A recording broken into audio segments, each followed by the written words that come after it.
Hoy, mga nag-aaya mag-ML dyan. Kayo mag-aya. Okay, guys. Mamaya yung mga ka-ML ko dyan, mamaya. Mamaya. Yung topic natin, yung mga nandito ngayon, ang topic natin is financial statement analysis. Okay? So, questions dyan, syempre, di ba may mga why, di ba? YFS, di ba? YFS analysis. Syempre, para saan ba yung FS natin? Nung inaral natin yung FS sa CFAS, ang sabi sa FS, ito ay, di ba, for primary users. Primary users and also sa common users.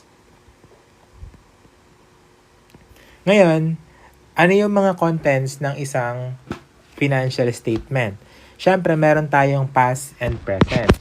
Ngayon, yung past and present na yon, those will be the basis of how's the company is doing. So, on the past and present na mga FS, ang meron tayo, nakikita natin yung financial health and then its financial performance.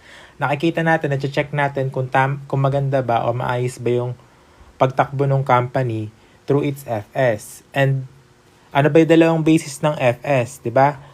Ang dalawang basis ng financial health and performance, yung financial health, ito yung balance sheet. Ito namang financial performance, syempre, ito yung tinatawag natin na income statement or statement of financial performance. Ngayon, those two will be used, the past and the present will be used to forecast the future. Okay? So these two will be used in order for the future to have a forecast. Kasi let's say last year, nagkaroon ka ng benta na for 40,000 na products. This year, 50,000. So what will be your forecast next year? Diba? Since tumaas ng 10,000 from last year to this year, you can forecast na pwedeng tumaas ulit ng 10,000 next year. So 60,000 next year. Diba? So magkakaroon ka ng forecast or tinatawag natin sa MS na estimation. Ayan. So what are the things we primary evaluate and what are the primary purpose of FS analysis? So una is evaluate and forecast financial health. Okay? Forecast in order for this to ano ba meron yung mga companies, 'di ba sa Intac meron tayong tinatawag na continuity concern. Yung continuity concern, ito rin tinatawag na going concern, ano? Going concern yan din yan. Okay. So, ano pa yung other purposes ng financial statement analysis? Syempre, unang-una yung profitability. So, malalaman natin, meron tayo ng mga profit margin, ganun, and gross profit ratio, ganun, mamaya. And pangalawa, ability to pay obligation. Andito na yung ability to pay obligation, andito na yung mga liquidity, okay? Yung current ratio, working capital ratio, acid ratio, di ba? Acid or quick ratio, ganyan. Safety of investment. Para naman to sa mga, syempre, sino ba yung tumitingin, sabi natin kanina, sino ba yung mga tumitingin ng FS? Di ba? Primary users and common users.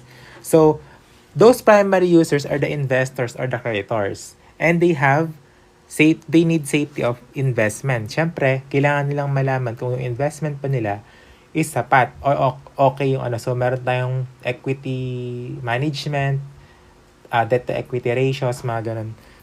Effectiveness of management, malalaman din natin doon. And number 5, yung na-purpose niya is marketability. Syempre, makikita mo sa FS, kung mababa yung net sales mo at mataas masyado yung COGS mo, baka hindi na effective yung yung pagmamarket mo sa mga tao. So, it means we have to further evaluate or investigate how we can improve our company's profitability or marketability in order for us to be profitable. Okay. So, what are the tools for financial statement analysis? So, meron tayong horizontal, vertical, gross profit, cash flow analysis, and ratio analysis. Guys, tingin ko matatapos natin tong first 3 or first 4. Not sure yung first 5 kasi mahaba to. Yan, mahaba yan. Pero we'll try. Okay? So, una, horizontal or trend analysis. Horizontal analysis is also called trend analysis. Why? Ano ba yung guhit ng horizontal, di ba? Ang horizontal, we go from left, pa right, di ba? Left to right. Ibig sabihin, yun yung horizontal line. Ngayon, yung horizontal line na yan, it means we are investigating our historical financial data over a series of reporting periods. So it means if this one is 2024, this one can be 2025, and then if there's a line right here, 2026 yung susunod na to. Okay? So horizontal analysis or trend analysis is how we investigate or how we compare our last year financial statement to our current year financial statement. So the keyword to this is the comparative financial statement. Okay? So there are multiple periods sa pagdating sa comparative FS. Ngayon, how can we know kung ano yung gagamitin nating base period? Okay, wait lang. May nag-message sa messenger ko. Wait lang. Screenshot. Okay. If two periods, ang base year is yung last year. Okay? So, if ang period naman is more than 2 years, dapat nakalagay sa problem kung ano yung gagamitin mong base year. Okay? So, let's say na ganito. Ang period mo is 2024, 2025, wait lang, and 2026. Sabi sa una, wait lang, sabi dito sa una natin, if you have 2 periods, the base year is the last year. It means kung andito ka sa, ito yung current year mo, this will be your base year. Okay? Ngayon, kasi kumbaga, ang base year, tinatawag na parang basis year.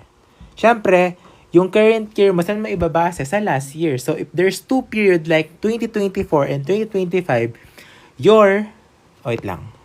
To be specific, kapag ganito ang problem, andito ka. Ito yung current year mo.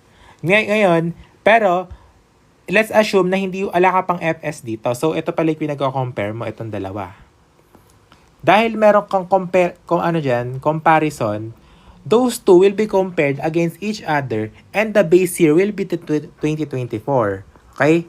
Ngayon, you will compare 2025 financial data into the basis year, which is 2024. Pero if there are more than 2 periods like this one, let's say pati ito tapos na. Okay? Pati yan okay na. The problem should specify if ano ba yung base year natin dyan. Kasi hindi pwedeng huhulaan mo sa problem yun. There should be a basis or there should be an expressly given year in order for us to evaluate or identify the base year. Kasi hindi natin pwedeng hulaan dyan yun. Ngayon, if wala talaga nakalagay, you will use the oldest year, which is the 2024. Okay? So, if walang nakalagay talaga and we have to use our common sense, ito yung gagamitin mong base year. Pero if wala, most of the time dapat meron. Pero if there are only 2 periods, what we will use is let's say this one lang, yan lang yun. What we will use is the 2024 or the last year's data. Okay, number 2. Okay, malinaw naman baka lumalabo Okay, number 2. So, there's a change in computation. So, change computation can be computed using this formula. Okay? So, now we are computing for the amount of change. So, how can we compute for the amount of change? First, we have to compute the current year less the base year. Let's say this is 2025 and this is 2024. And then, we have to put datas here. Let's say na 100K ang sales mo, last year is 80K. Ngayon, there's an amount of change at 20%. Ngayon, ito yung tinatawag na AOC, amount of change.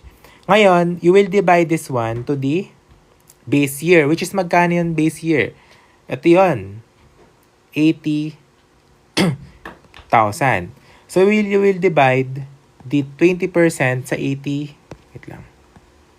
Okay. 20% divided by... Ay, sorry. Mali. 20. Hindi 20%. 20K. Ay. 20K. And then, you will divide it into the base year, which is 80,000. You will compute for the amount of change, which is 25%. Okay? Percentage of change, Okay? Percentage of change will be the 25%. Kasi kung makikita mo, tama nga naman. Last year, your sales is 80,000. Ngayon, 2025, ang naging sales mo ay 100,000. Tama na 25% yung naging change. Kasi bakit? 80,000, we will consider this as 100%. Ngayon, multiply this by 25%. You will get 20,000 pesos. You will plus the 80,000 to the 20,000, makukuha mo yung 100,000. Therefore, this 100,000 represents 125% from the base year. Okay? Nakuha ba yan? Nakuha ba yan change computation? Nakuha ba yan? Pa-comment nga if nakuha nyo. Yes. Okay. Yung iba. How about yung iba? Baka masyado bang mabilis? Nag-rap ba ako? May like kasi akong rapper. Okay. Nagets ba yan? Nagets, Nix. Nice. Okay. Well, how about yung iba? Kadarating mo lang, Rona. Parang ngayon ko lang nakita yung ni Rona. Si Enoch ba ito? Enoch. Yung Enoch, nakapanood ka na ba kanina? Parang ngayon ka lang dumating, Enoch. Okay. So, change computation, you have to have the base year. So, para magets nyo syempre on how this thing work, you have to know the base year and the current year, okay?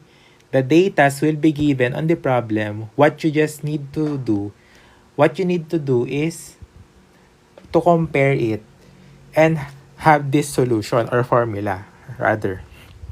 Okay? In order for you to compute properly for the... So, this 100,000 is 125% of 2024 sales, okay? So, let's say ito is sales. Okay, so number 2 natin, vertical analysis or common size data. Okay? This converts FS data to percentage of a base amount. Okay, so ano nga ba pag sinasabi natin na baka yung iba malito, diba? We are comparing our company to the other, like, yung katulad niya sa industry. So, that's why it is called common size data. Because, our basis is industry. Ibig sabihin, yung basis mo dito is yung mga kalaban mo, ganun.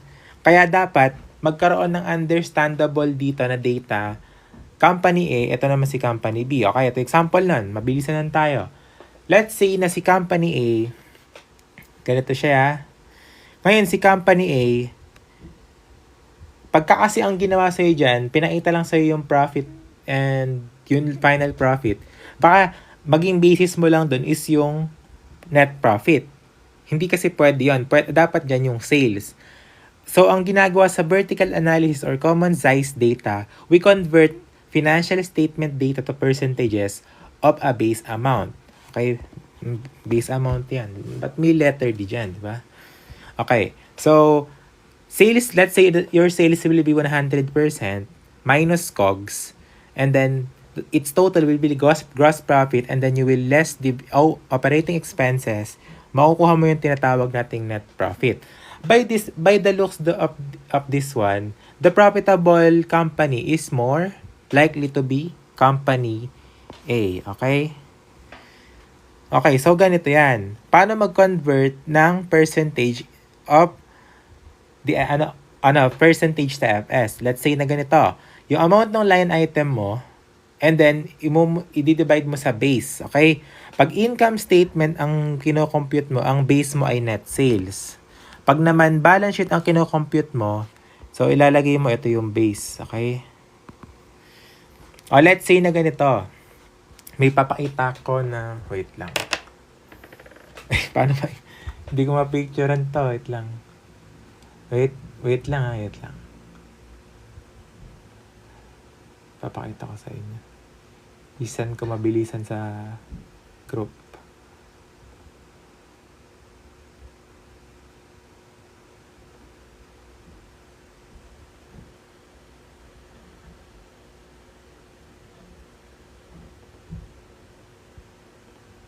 Ay, ba't ganun?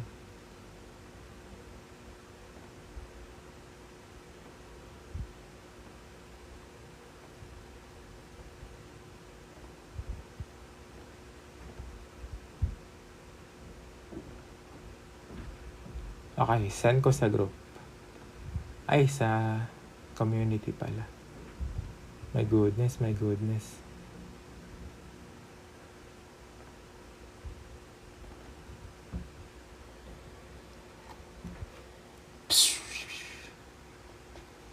Ano yun?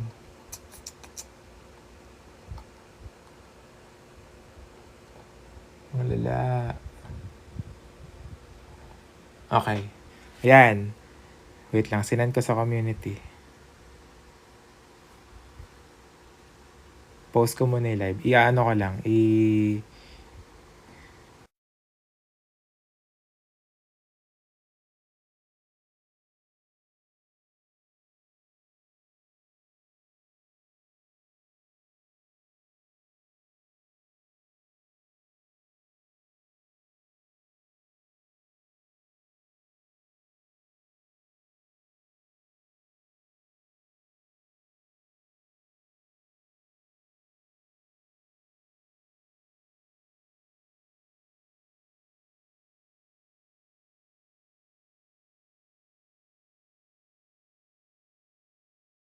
Yun. Low? Yan, okay na. Okay. So, let's assume na ito yung data, okay? So, paano ginawa natin? Our balance sheet from this one, takpan na natin to. Hindi naman natin kailangan gana. Yan. Barahin lang natin. Okay.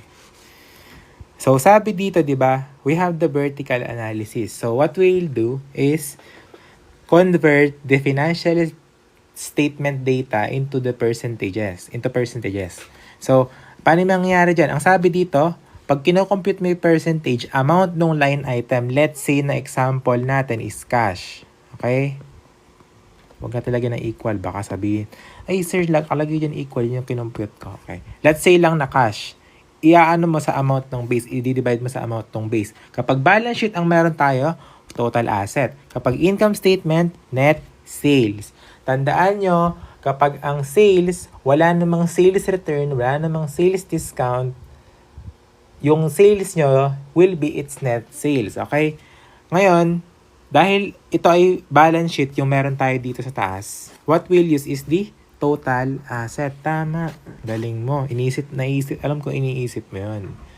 So, ang gagawin natin, cash and then divided by total asset. Dito sa problem na to, 150k divided by 350k. 150k divide 350k. What you will compute is 42.86%, which is ito. Kahit i-calculator nyo yan ngayon, yan yung makukuha ninyo. And kahit hindi nyo rin i-calculator, kahit mag-compute tayo ng mano-mano, makukuha rin natin yung 42.86%. And then, gagawin nyo na yun sa lahat. Okay? Lahat yan. So, ang gagawin mo, line item divided by total assets. Total asset. You will arrive into your kahit sa AR, ilalagay mo, kahit liability yan, kahit total equity yan, ang basis pa rin yan is ito. Basta lahat yan, ang basis yan is total asset, okay? Tatandaan nyo ang rule dyan, kapag nagko-compute kayo ng percentage for for vertical analysis or common size data, what we need to compute for when it is balance sheet, your basis will be its total asset. When you are computing an income statement, you will use your net sales as your base. Okay? Yun yung gagamitin mo. Naintindihan? Bago tayo mag number 3, nagets nyo ba? Nagets nyo ba? Mag-comment kayo if yes. If hindi nyo nagets. Sabihin nyo, ayoko na.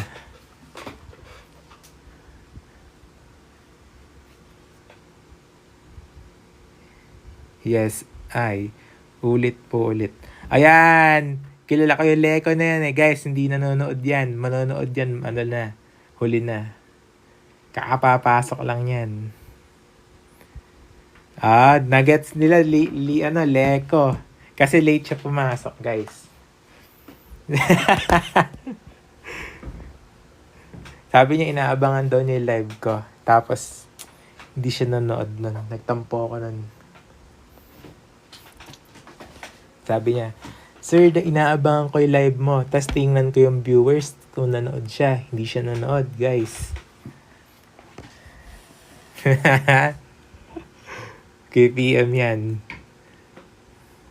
Okay na ba? Nagets niya ba? Nagets niya ba yan?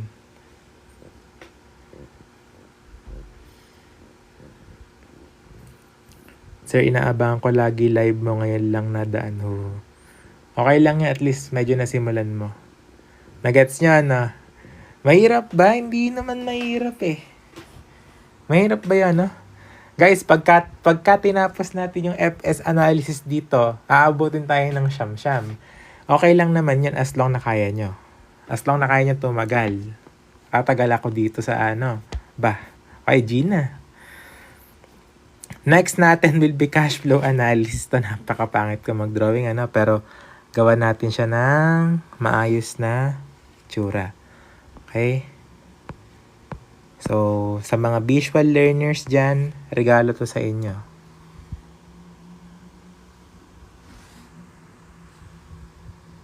Square yan, magiging square. Oh. Ay, ayoko nun. Lumagpas yung bilog. Isa pa. Okay. Guhit. Baba. Isa pa.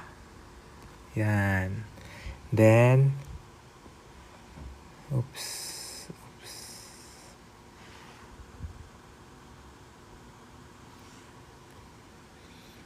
Ay. Ayoko na. Isa pa.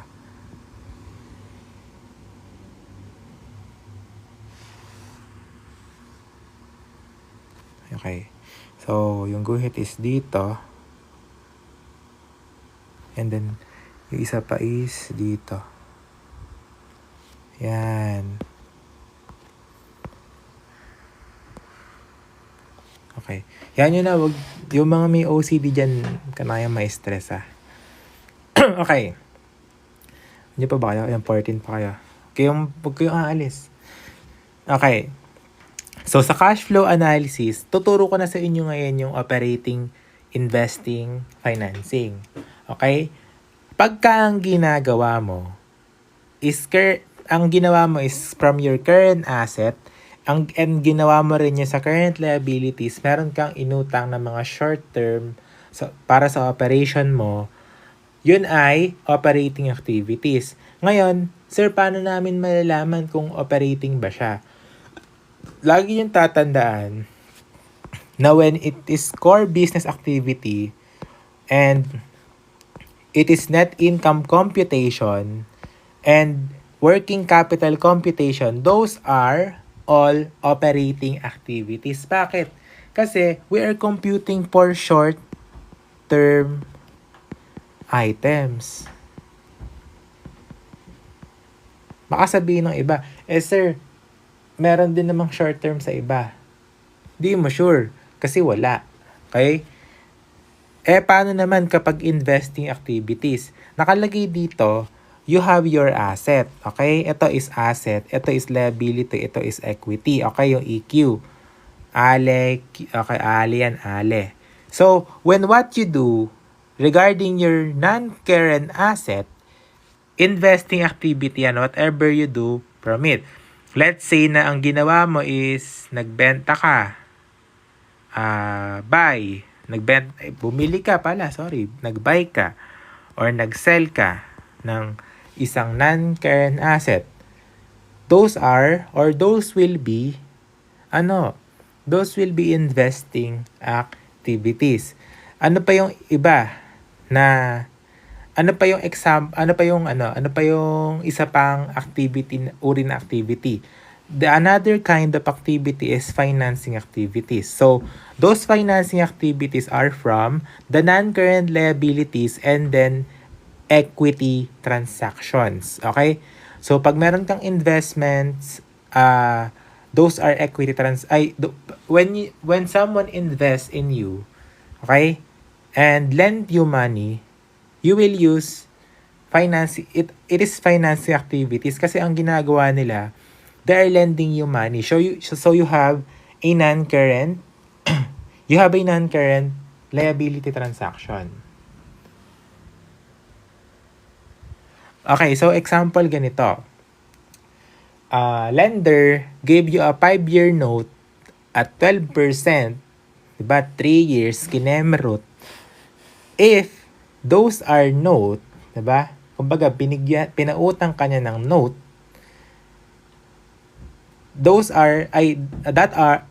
that is a financing activity. That is actually accounts payable. So, or notes payable rather, kung ano yung nasa problem. Basta ang nangyari is equity transaction or kaya naman is non-current liability transaction, those are financing activities. So guys, baka isipin na iba, sir, wala ba yung specific na lahat talaga yung parang yung ibigay mo isa-isa. Pwede ko kayong bigyan ng list, pero hindi ko na i-discuss dito ko ng isa-isa kasi naituro na siya dati. And also, you have to read it kasi you have to read it on your own kasi understandable naman na siya. Syempre, ang dapat mo lang alam is yung chart na to, di ba? Dapat alam nyo tong chart na yan para kahit paano pag nagko-compute kayo, aalalahanin nyo yung chart niya, ilagay nyo yan sa test paper nyo kung kaya nyo, di ba? Lagay nyo ganito. Lagay nyo ganyan, di ba? Tapos kung naaalala nyo yung ginawa natin, edi ilalagay nyo lang yung ganyan. Di ba? Tapos bilugan nyo yung dalawang yan. Edi OA, OA. Bilugan mo yung dalawang yan. Ano na yan? Financing activities. Bilugan mo yan. Ilagay mo IA, investing activities. Diba?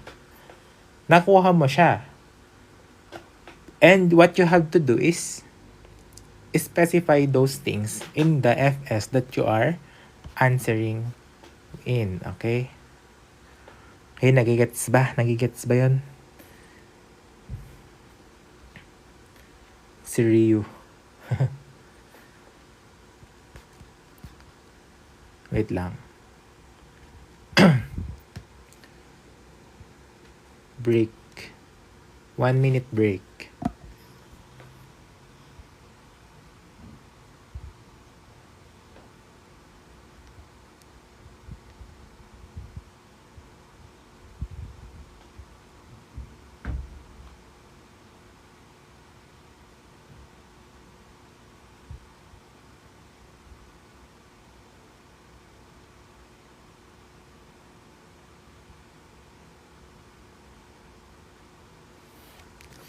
Tawag dito. Ryu, anong person unavailable? Ano yun? Harry Potter. Uy, nakita ko na si yung apostrophe. Ngayon lang dumating. Sa messenger? Ha? Nasa-search naman kita. Kanina ka pa ba? Ano masasabi mo na ano ka naman, na-refresh ka naman, Tisa?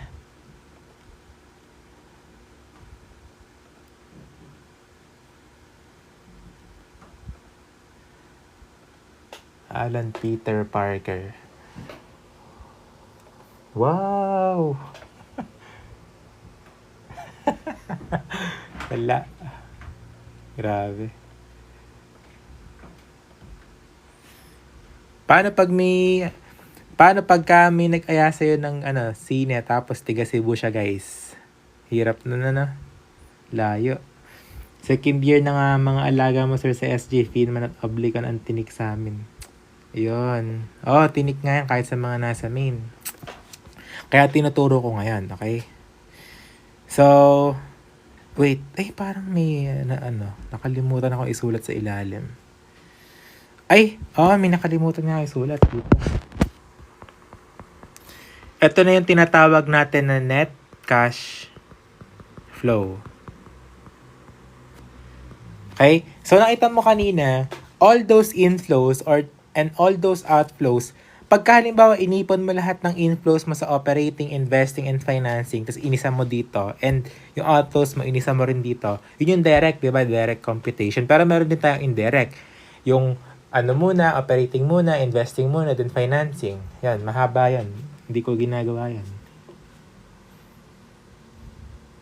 Sino si Giu? Okay, Giu, thanks. Na-appreciate ko ang actually, ang effort dyan is nasa inyo din. Kasi, kasi ito nag-review ako. So, yung available time ko talaga is gabi. And nagkatsaga kayo manood. So, yun, doon ako natutuwa kasi ang dami nyo, 17 kayo. Kung ipasa nyo pa to sa mga friends nyo, edi mas mainam, di ba?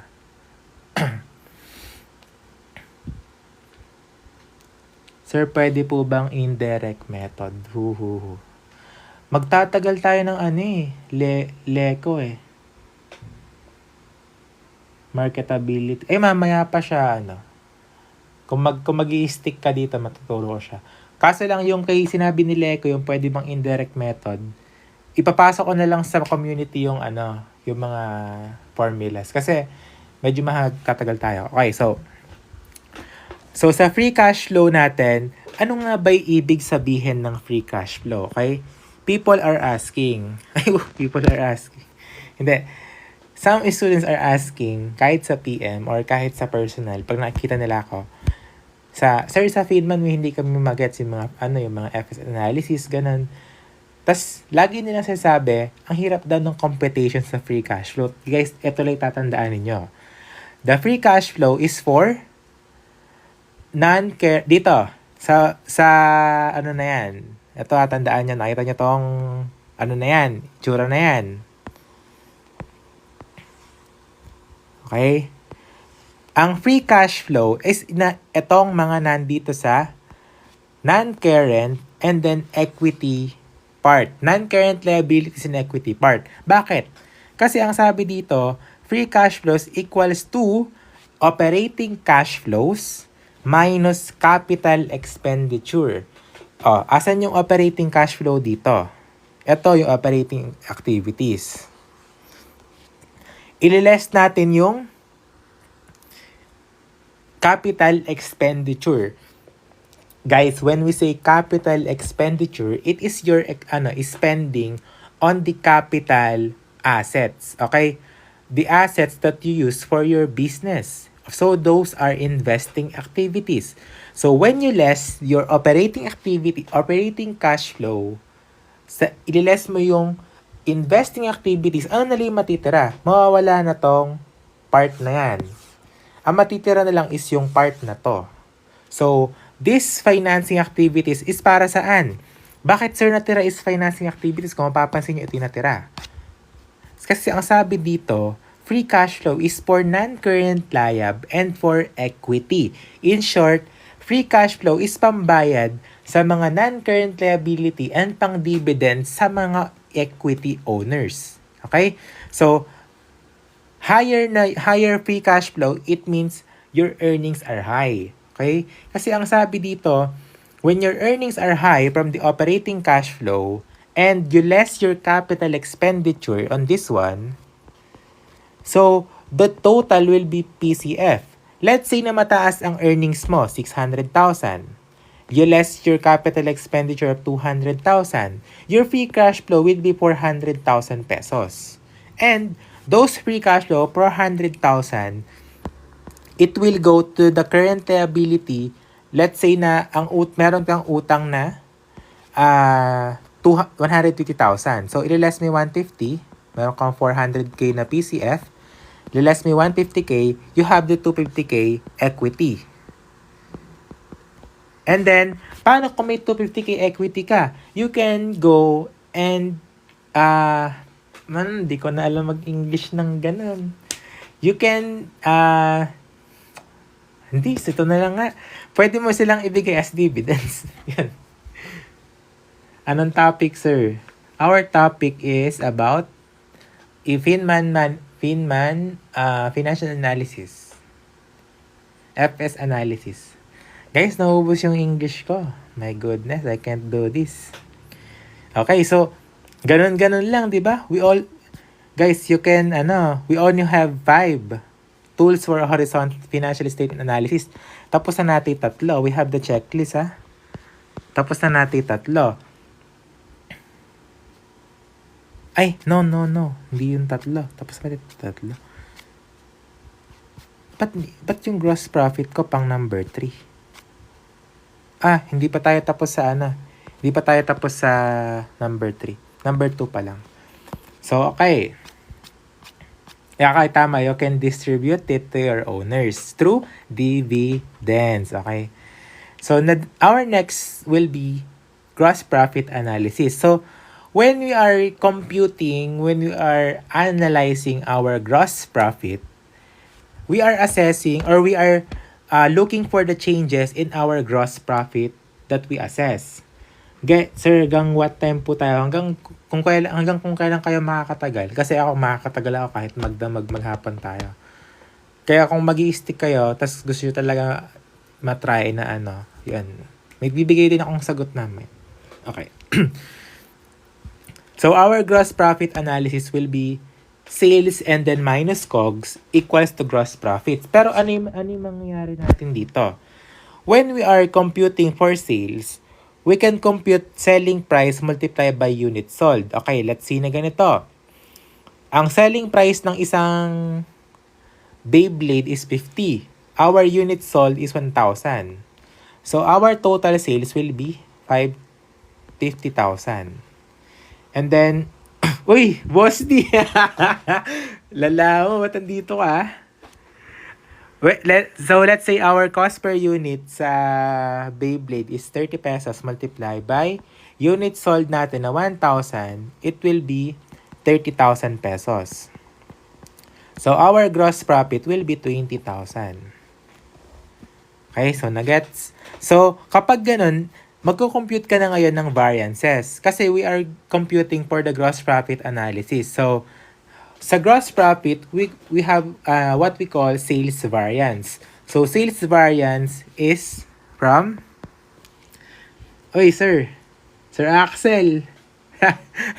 Boss D, ba't nandito ka to, Sir Axel? Ba't nandito kayo, ha? Naliligaw kayo dito. Then, nag-ano kasi ako ng mastery ko din. Okay, GU. Bye-bye. Sales price variance plus sales volume variance.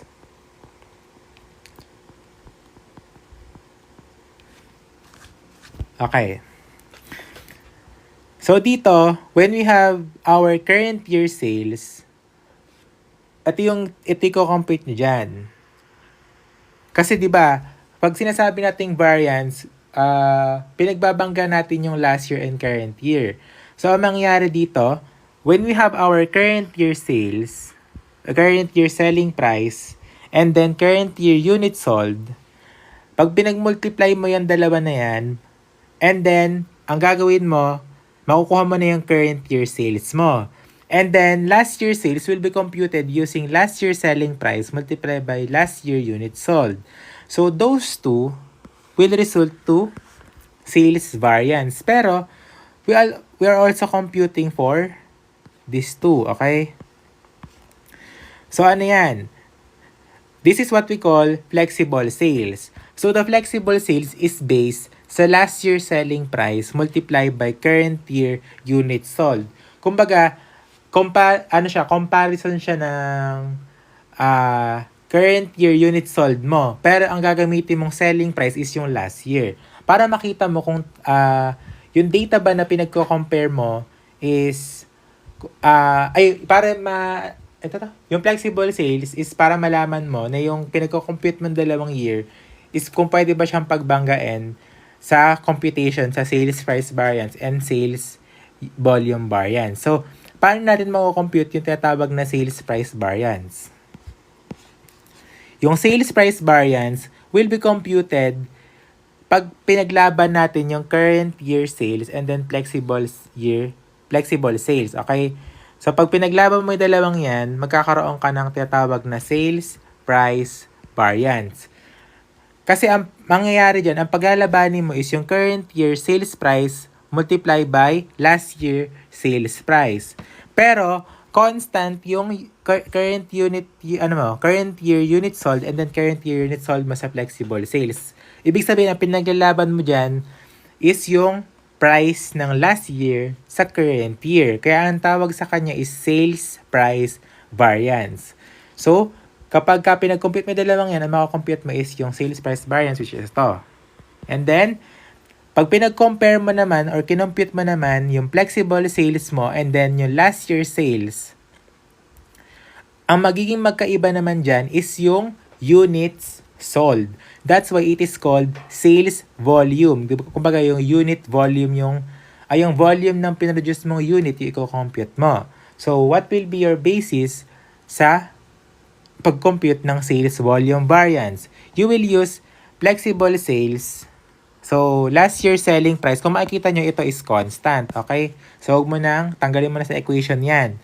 So, tanggalin mo na sa iniisip mo yan. Ang magiging comparison na lang dyan is yung last year unit sold, and then yung current year unit sold. So, pag mo yung dalawa na yan, pag pinagbangga mo yan, makukuha mo yung sales volume variance. So, isa pang formula dito, sales price variance plus sales volume variance, makukuha mo yung sales variance niya. Okay?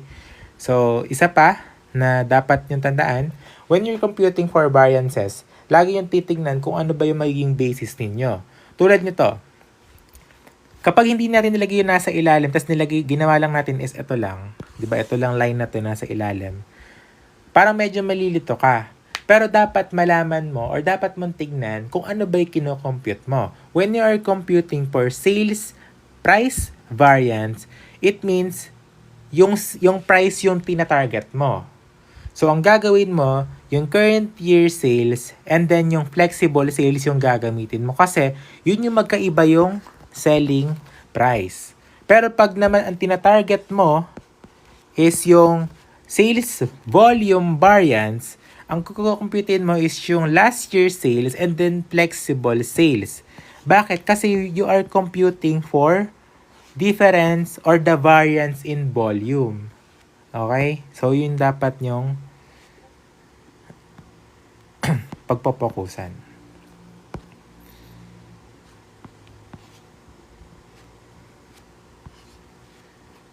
Na ano ba yun? Gets ba? Ng mga nandito, mga tropa natin dyan.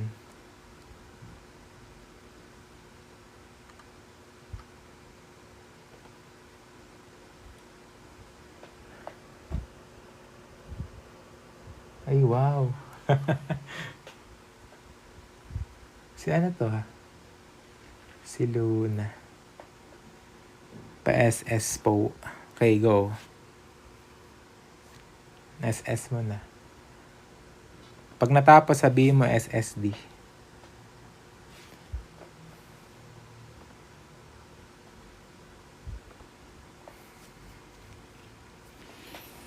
Maayos naman pala itsura ng live, ano?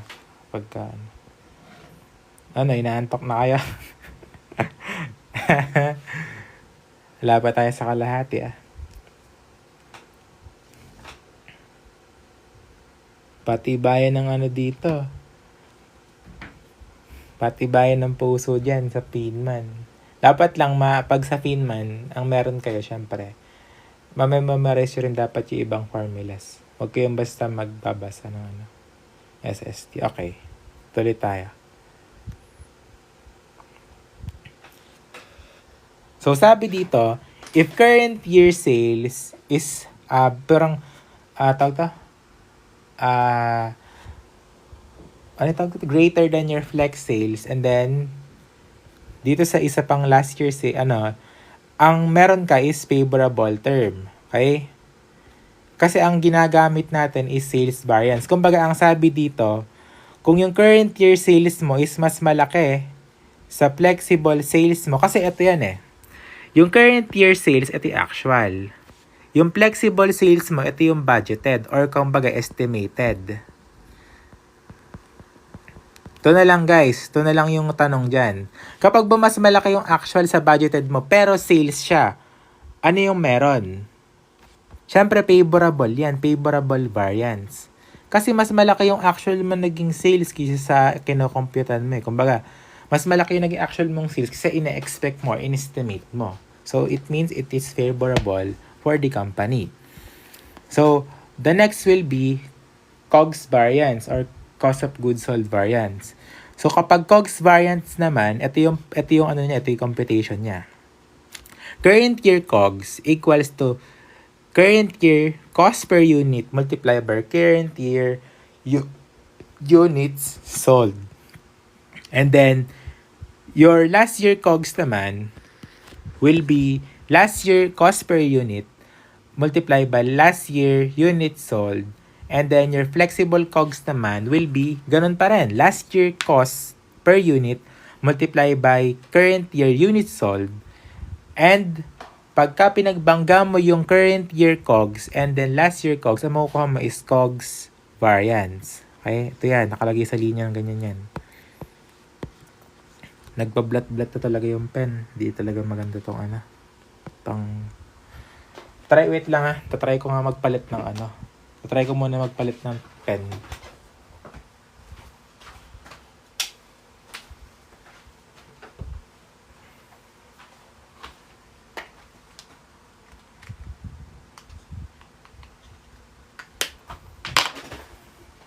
Lang guys.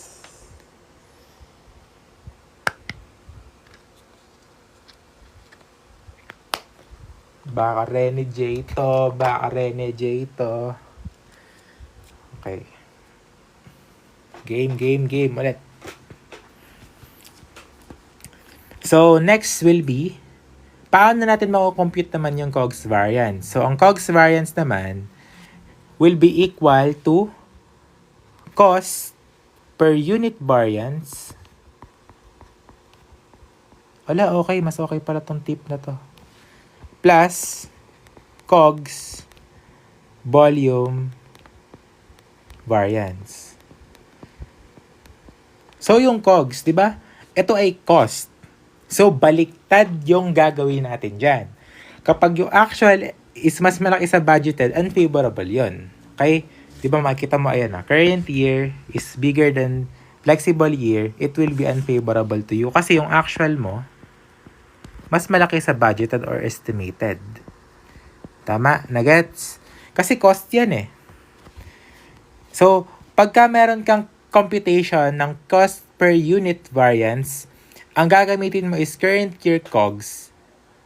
Ibabangga mo sa flexible COGS pag pinagbangga mo yung current year COGS and flexible na COGS, ang makukuha mo is cost per unit variance. Kasi ang difference nila is in the it's in the cost per unit. Okay? Last year and then current year and last year. And then, paano naman yung isa pa? When we compared or when we reconcile the flexible COGS sa last year COGS natin, you will get a COGS volume variance because the difference is in the current year unit sold and then last year unit sold. So, ang mangyayari dyan, magkaparehas lang naman yung gagamitin mong last year cost per unit sa flexible and last year Ang magiging pagkakaiba lang nila will be the unit sold. Kasi, the basis that we use for flexible COGS unit sold is the current year COGS.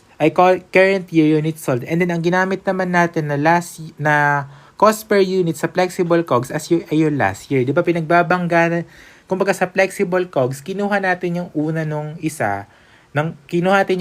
last year And then, kinuha naman natin unit sold nung current year. Kumbaga, flexible siya. Kasi yung dalawang year, pinag-combine sa isang line item, which is, hindi siya line item. So, pinag-combine sa isang, let's say, given, which is the flexible COGS. Okay? So far, cost per unit variance plus COGS volume variance natin will be equal to the COGS variance. So, actual variance, actual COGS is bigger than the budgeted COGS, it will be unfavorable for us. Kasi mas malaki yung cost mo na actual kaysa estimated mo Tama? Nagets? So, it means you should lower your actual spending because the budgeted spending is more ideal than the actual kasi mas mababa siya. Pero ako ang mangyayari natin, yung actual natin is lower than the budgeted, then this is favorable. Pero sa taas kanina, it will be unfavorable. Bakit maging unfavorable? Kasi sales yan. Kumbaga, yung sales mo, kumbaga kanina, ang sabi, yung actual daw, mas maliit sa budgeted or estimated. It will be unfavorable. Kasi mababay na ibenta mo, mas onti na ibenta mo. Diba? Nagigets nyo yung difference niya? Kung ano nga kayo, mag-comment nga kayo para ma-sure ko kung nagigets nyo. Or hindi. Yung paliwanag ba, na catch up ba yung, okay, nagigets ko ng konti, ganun. Nagigets naman. Mag-comment. Tulog siguro to, guys. Tulog ba kaya? Okay. Nagets mo naman Hari? Hari, ikaw ang ikaw ang isa sa pambato ko kaya alam kong kaalam mo Alam mo Yun. Alam kong magigets mo yun, Hari. May tiwala ako sa inyong lahat. Okay, guys. Next natin is called ratio analysis. I think ito na yung last natin. So when we are computing or when we say ratio analysis, we evaluate for 4 drivers of company's performance. First one is the operations management, second is investment management, third is financing strategy, and fourth is dividend policy. So operations management focuses on how the company operates on the daily basis. So operations management, kumbaga andito na yung mga quick, diba? Quick ratio, ganun. Kasi we are sustaining for our daily operations sa company. So, yun ay daily operations management, pasok dun yun. And then, how about investment management? Siyempre, sa company natin, meron din tayong tinatawag na, kumbaga, ito yung mga, ito yung, saan ba dito? Investment. Wait lang Ito, returns. Kumbaga, yung return on equity, ganyan. And then yung iba pa na computation natin. So, and then financing strategies and then dividends policies. Okay, yung mga yan, natin i-explain yan. So, ratios are more useful for time series comparison, cross-sectional comparison, and then benchmark comparison. Kasi ito yan. When we say time series comparison, we are comparing our FS over time. Kasi last year, this year, next year, di ba? Last year, this year, ganun. Horizontal comparison naman kapag cross-sectional comparison. Why do we say horizontal comparison? Kasi we are comparing ourselves into our competitors. So when we compare ourselves to our competitors, it is cross-sectional. Kumbaga, sa same industry mo, kino-compare mo yung sarili mo. Okay? So, when we say naman na benchmark comparison, you are computing for the actual and then target. Kumbaga, di ba kanina sinabi natin, meron tayong actual versus target kanina, di ba? Parang ito. Actually, yung budget, Parang target din yan sa sales sales variance, di ba? Kumbaga, actual versus target, pag mas malaki yung actual sa target kapag ka sinabi nating sales, it is favorable. Pag naman cost, when that actual COGS or the actual cost is higher than the target na dapat nating cost, it is unfavorable because it leads us to having no income, or rather, we have a loss. Okay? So, number 1 is called liquidity ratio. Liquidity ratio is our ability to convert non-cash asset into cash, and then those things become a current asset. Kasi cash yan. Cash is a current asset. Then, also the liquidity ratio, we are computing for our ability to pay currently maturing obligation. Those currently maturing obligation is called current liabilities. So, dito palang may clue ka na. Liquidity ratio computes for the company's ability to pay obligation or currently maturing obligation using our cash. Kasi when we convert our non-cash asset to cash, then we use those cash to pay this kind of obligation that are currently maturing. So, we have the comparison. Okay? Let's say na ganito. When you have AP, kasi umutang ka, bumili ka ng inventory on account. So, you have AP. Those AP, you will use those inventory, okay, to have a sale. To do a sale, okay? So, those sale can be either cash basis or kaya naman, andito yun wait lang. Ayan. When we convert our inventory into sales, we can convert it in either cash or credit sales. Ngayon, kapag cash, wala tayong problema dyan. Pero pag ang nangyari is credit sales, dyan tayo may problem. Dyan hahaba yung operating cycle. Ang mangyayari, yung AR, magkakaroon ka pa ng AR kasi meron kang credit sales. So, AP, magiging inventory, yung inventory magiging AR, and then yung AR magiging cash. Ano gagawin mo sa cash? Pambibili mo ulit ng inventory yan. Okay? Pero actually, yung operating cycle, hindi mo naman kasi minsan binibili agad yung inventory mo using your cash. Minsan inuutang mo yan. So, yung operating cycle actually happens like this. When you have accounts payable, kasi umutang ka, you have your inventory. And then your inventory, you will go to sell it. When you go and credit sales, you have an AR.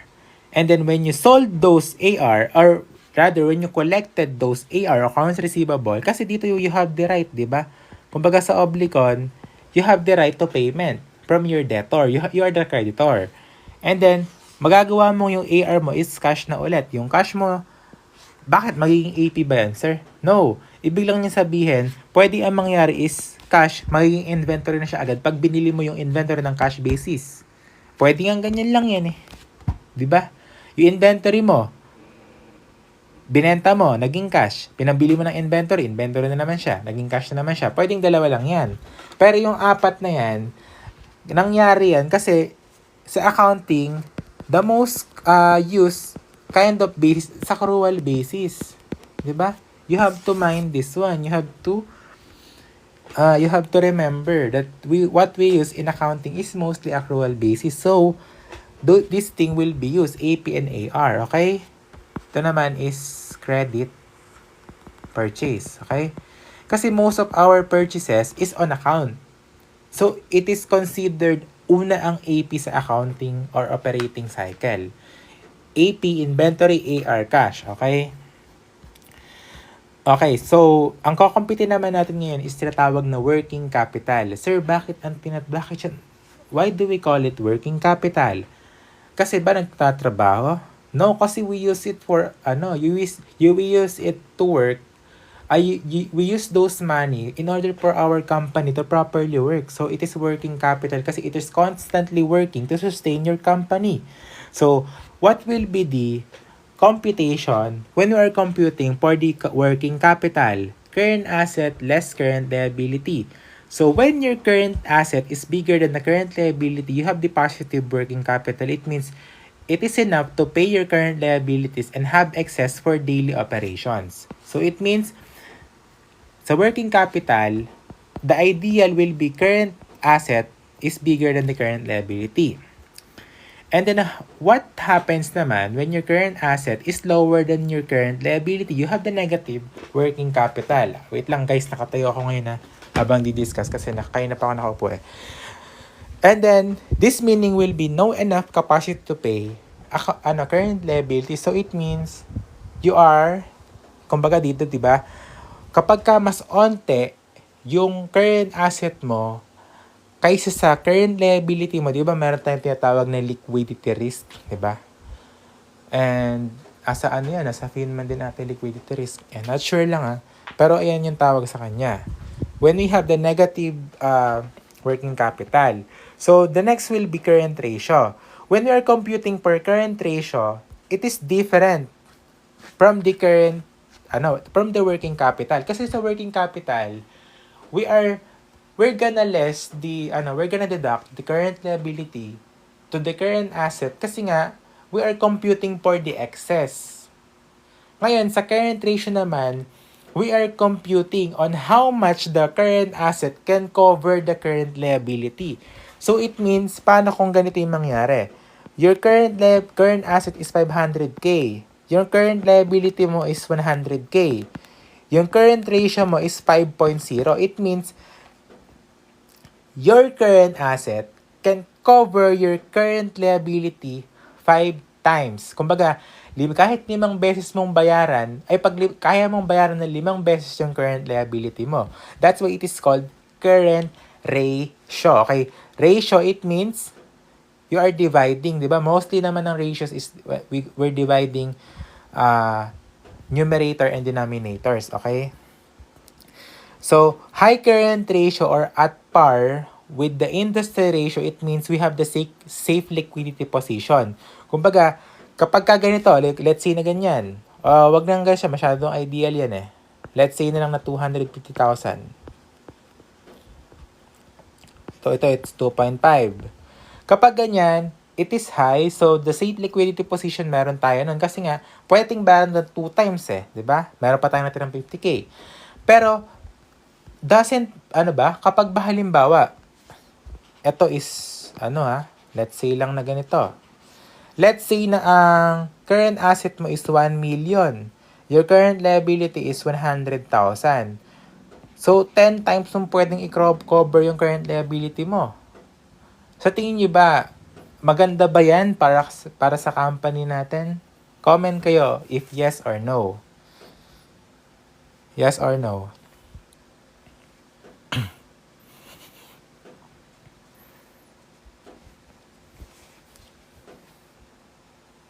Yes or no? Yes or no?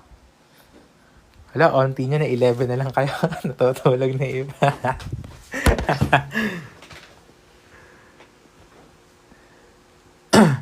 Okay, hindi ko na patatagalin na.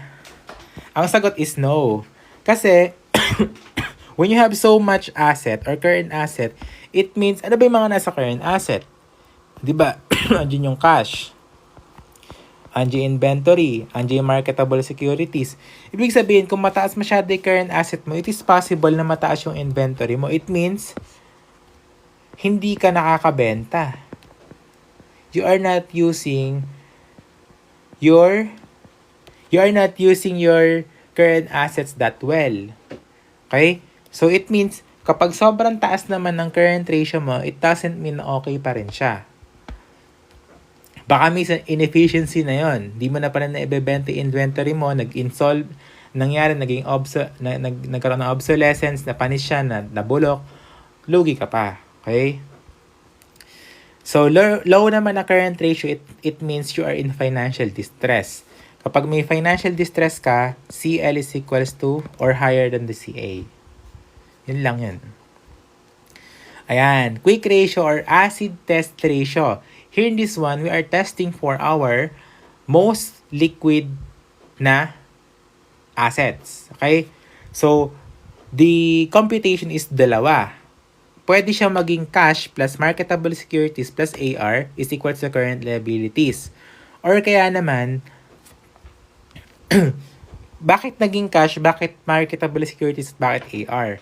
Kasi these are the things that can be sold or can be liquidated ng pinakamabilis na paraan. O let's say, ang quick ratio kasi, generally, siya is 3 months, di ba?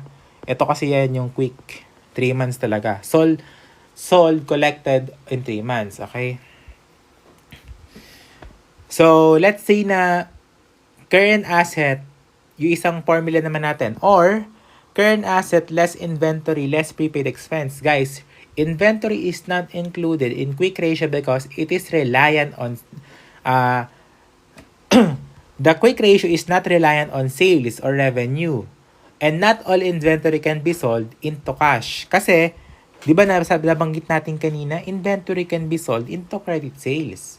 So, it is possible na hindi ka makapag-quick ratio when you include your inventory kasi pwedeng utangin pa siya.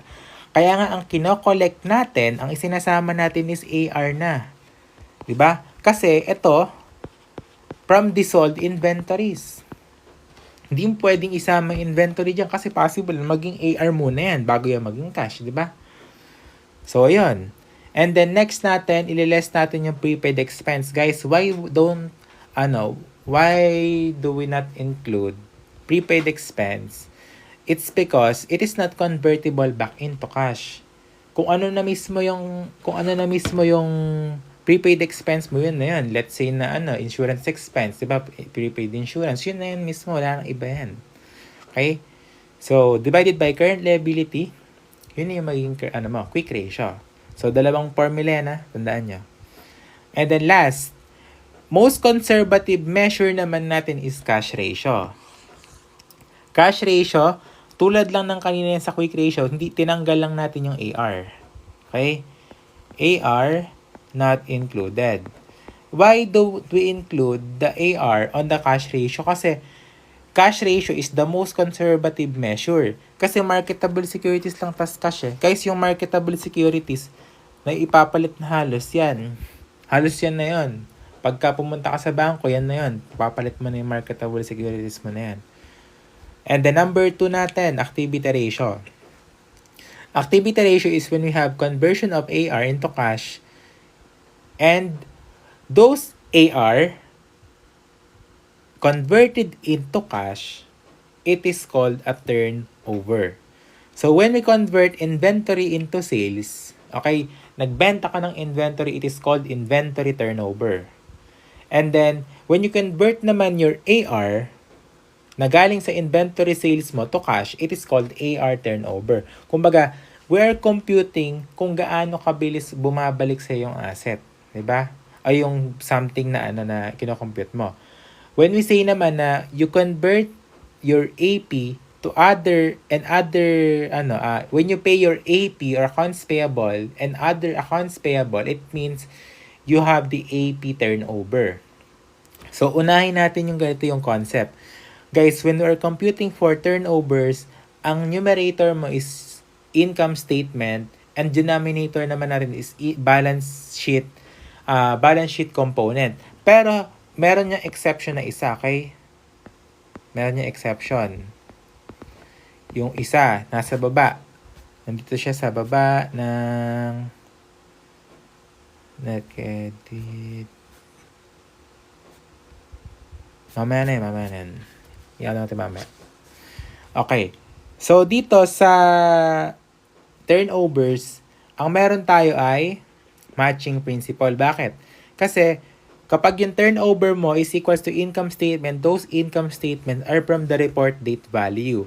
And then, kapag balance sheet statement naman is average balance ang gagamitin natin. Kumbaga, pag income statement, when we compute, ang nasa taas is net income. Let's say na, di ba, ang income statement, andun yung di ba, net income. O net income, yung net income mo sa report date value, let's say 2025, 1 million, di ba? Yun yung gagamitin mo. And then yung balance sheet mo naman is average, okay? Beginning plus ending divided by 2. O kapag walang given na beginning, yung ending yung gagamitin mo, okay? Okay, so sa dito, average age is equals to number of days in a year over turnover. And then yung general rule natin, 365 days. Okay, unless specified by the problem. Yun lang siya. Unless specified, what you will use will be 365 days. It is the general rule on computing the average age of your turnover. So, una natin is inventory turnover. Sa inventory turnover, we're computing for inventory or conversion of inventory into sales. So, when we are converting our inventory into sales, obviously, ang dapat mong meron dito ay COGS. Bakit? Yung COGS kasi is from your sales. It is from income statement. And then yung average inventory mo naman, it is from your balance sheet statement or FS na meron ka. And yung COGS na yan, i-divide mo sa average inventory. Ang reason dyan is para malaman mo kung paano ba yung pagbalik sa'yo ng inventory mo o kung paano mo siya na ibebenta. Kung gaano mo siya kabilis na ibebenta rather, okay? So, average age of inventory mo, let's say na para malaman mo yon, ang gagamitin mo is days in a year, number of days in a year, divided by inventory turnover. Okay? So, example natin to. Ayan. COGS mo is 500,000. Uy, asawa ni Ryan Gosling. Si ano to kilala ko yan. Okay. So, 500,000 yung COGS. Beginning inventory mo is 150K. Net purchase mo is 600,000. And your days is 360. So, kapag ganito yung binigay sa'yo, ano yung question? Inventory turnover and average age of inventory. Makakompute mo ba yung mga tinatanong dyan? Ang sagot is yes. Kasi it is computable naman because the given is enough. So, paano yung computation dito? First, we compute for inventory turnover. Sabi dito is COGS divided by average inventory. So, 500K divided by, meron bang average inventory dyan? Ang sagot is wala. Pero pwede ba natin makompute? Yes, pwede. Paano makakompute yon? Add mo yung beginning inventory plus your net purchases. It is 750,000. And then, i-less mo yung COGS na 500. Ang magiging total is 250. Di ba meron tayong computation, di ba? Beginning inventory plus net purchases. O, sulitan natin to. 150, 600. So, 750. Ito na yung tinatawag mo na, tigas, di ba? O, yung COGS mo magkano? 500. Magkano yung ending inventory mo niyan? It is 250,000. So, that 250,000, yun na yung magiging average inventory. Wait lang. Kulang pa. So, you have your ending inventory. Ang sabi dito, we compute for average inventory. So, paano yon? Beginning mo, 150. So, 150 plus, magkano ending? 250. We have 400,000 divided by 2. It is 200,000. So, the COGS is 500,000. The average inventory is 200,000. So, how much will be what will be your inventory turnover? It is 2. Okay? 2.5. Okay? Lobat na yata yung pen ko. Okay. 2.5. Okay. So, after nyan, we will also compute, inventory turnover natin is 2.5. Ngayon, you will compute naman, 360 days naman, 2.5. Kasi, we are computing for the average age of inventory. Kumbaga, kaano kabilis natin na ibebenta yung isang bagay, yung inventory into sales, okay? Tama ba? Ayan, gaano natin kabilis na ibebenta. It means, ang sabi dito, nakakabenta tayo ng isang 200,000 worth ng inventory within 144 days. Parang ganito yan, guys. Lagay natin ng timeline dito.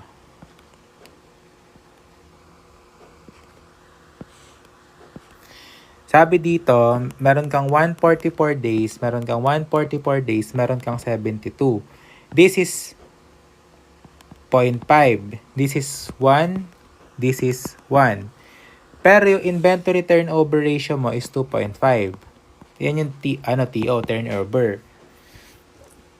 It means every 144 days, bumabalik yung nabebenta mo yung isang inventory mo. Okay? Yun yung parang yun yung parang pagkaka-explain sa kanya. So it means, the average age of inventory mo bago mabenta is 144 days. Okay? Yun siya, ganun. Na-gets? Nalinawan? Kahit pa paano.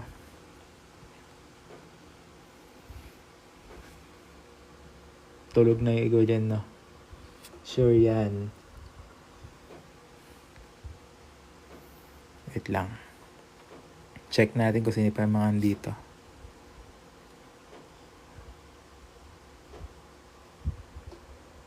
Okay. Uy, dito pa si nakakapagtaka naman. Dito ka pa, apostrophe. Ba? Pagtaka yan, Okay. Next natin is accounts receivable turnover. The accounts receivable turnover is computed using net credit sales divided by average accounts receivable.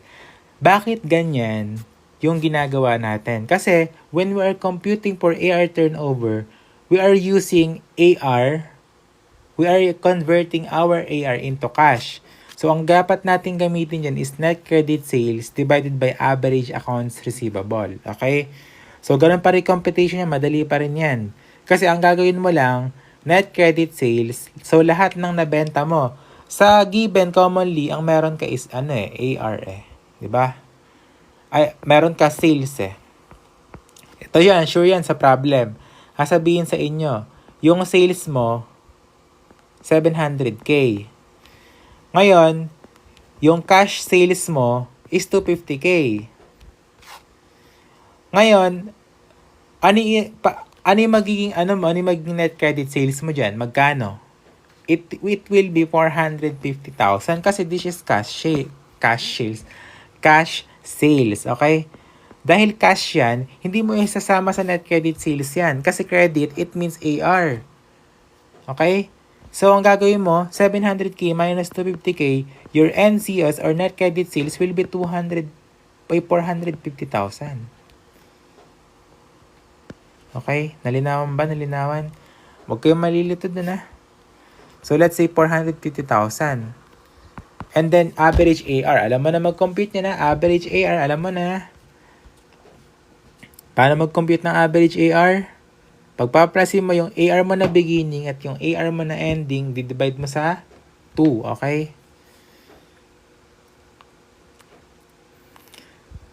And then, average age of AR naman is, ito pa yung mga ibang tawag sa kanya, daily sales outstanding or AR collection period. Ang gagawin pa rin, number of days in a year, tapos AR turnover. So, kailangan makompute mo muna to, kasi AR turnover yan, bago mo maisalama yan dito sa may ART. Okay, ARTO. Okay, yun guys. Okay. So, ito yung sinasabi ko kanina. The accounts payable turnover, hindi siya sumusunod sa concept natin na income statement yung nasa numerator, balance sheets naman yung nasa denominator. Hindi niya nasusunod yon. Bakit? Kasi it is net credit purchase. Pero dahil it is purchase on credit, sinusunod pa rin niya yung matching principle, which is we spend for, di ba? Saan po pupunta yan? Kapag yung net credit purchase natin, saan pupunta yan? Kapag binayaran natin, di ba? Sa COGS pupunta yan. So, indirectly, sinusunod pa rin naman niya yung income statement. Kaso lang, matching principle, okay? Ilalagay lang natin siya or mako-consider lang yan as income statement account kapag nakapagbenta na tayo. Di ba matching principle? Kapag nagkaroon ka na ng income sa purchase mo, doon ka pala mag-recognize na expense. Okay? So, ano siya? Hindi siya immediate. It is a direct or the strict matching principle. Tatlo yan. Sa CFAS yan. Strict, immediate, tapos systematic allocation. Yun yung depreciation. Makinig lang kayong mabuti. Matututo tayo, promise. Okay. Next naman natin, dahil nga ito nga itatawag na accounts payable turnover, when we divide our net credit purchase to the average accounts payable, we will get the AP turnover. So, pati niko-compute yung average AP, syempre ganun pa rin yan. Beginning AP plus ending AP divided by 2, mako-compute mo yung average AP natin. Okay? So, average age of AP is also called payment deferral period. So, number of days in a year divided by AP turnover, makukuha mo yung average age of AP. O let's say na ganito, you have the net credit purchase of 600,000.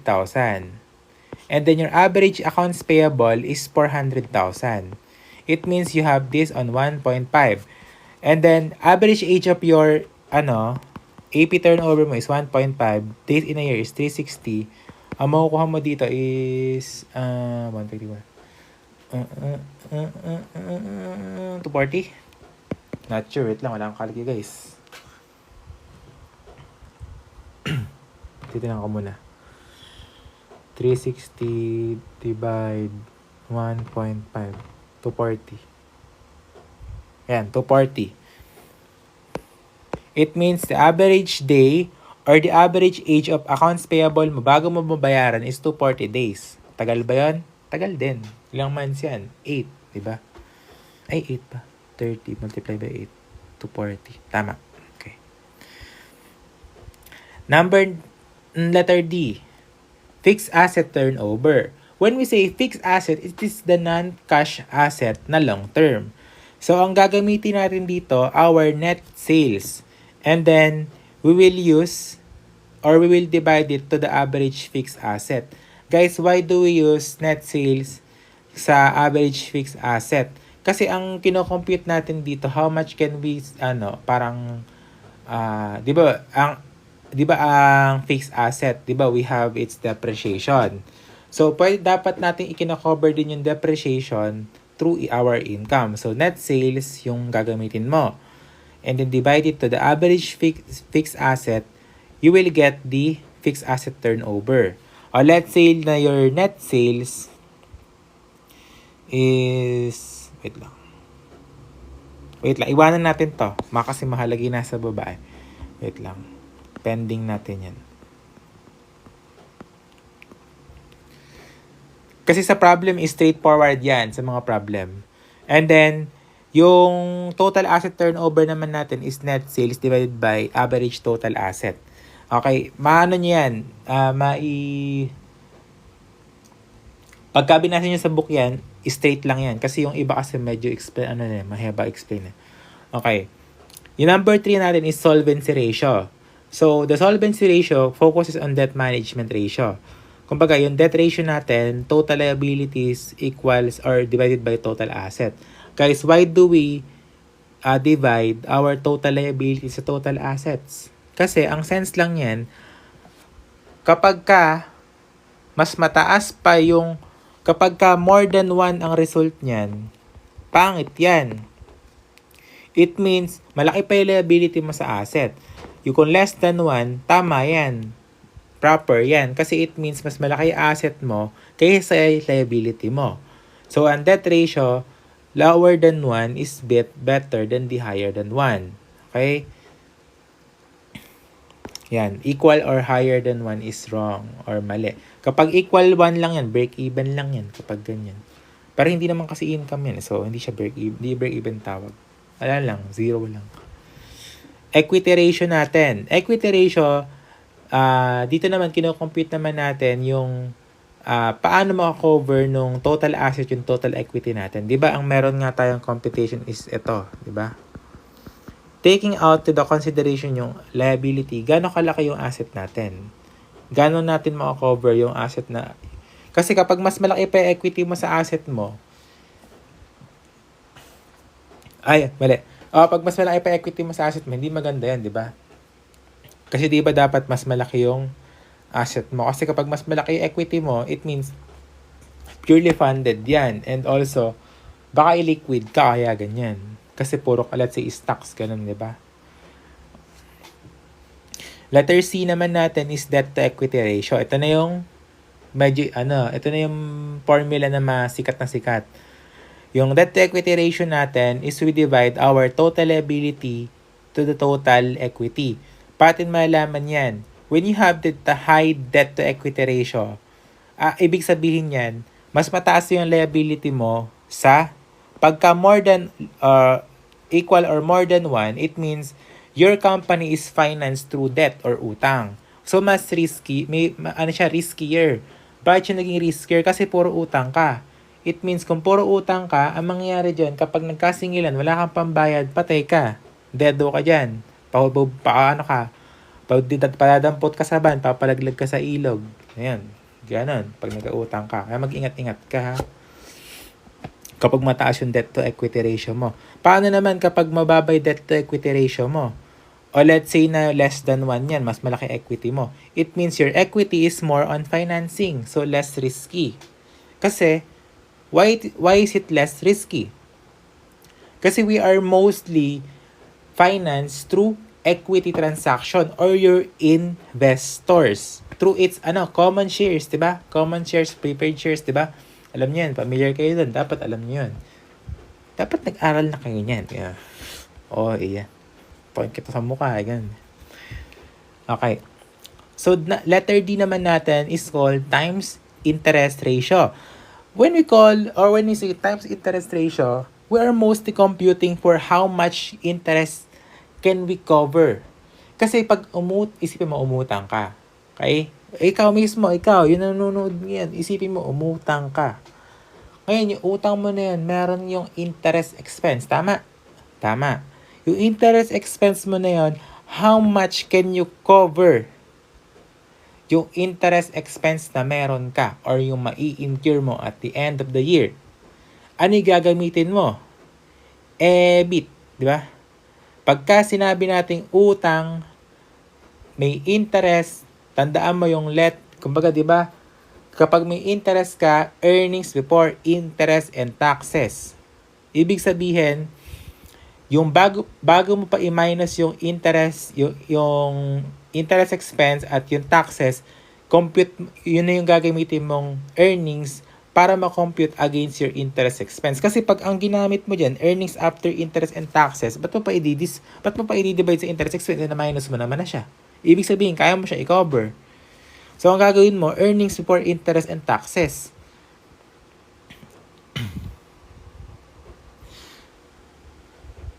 Okay.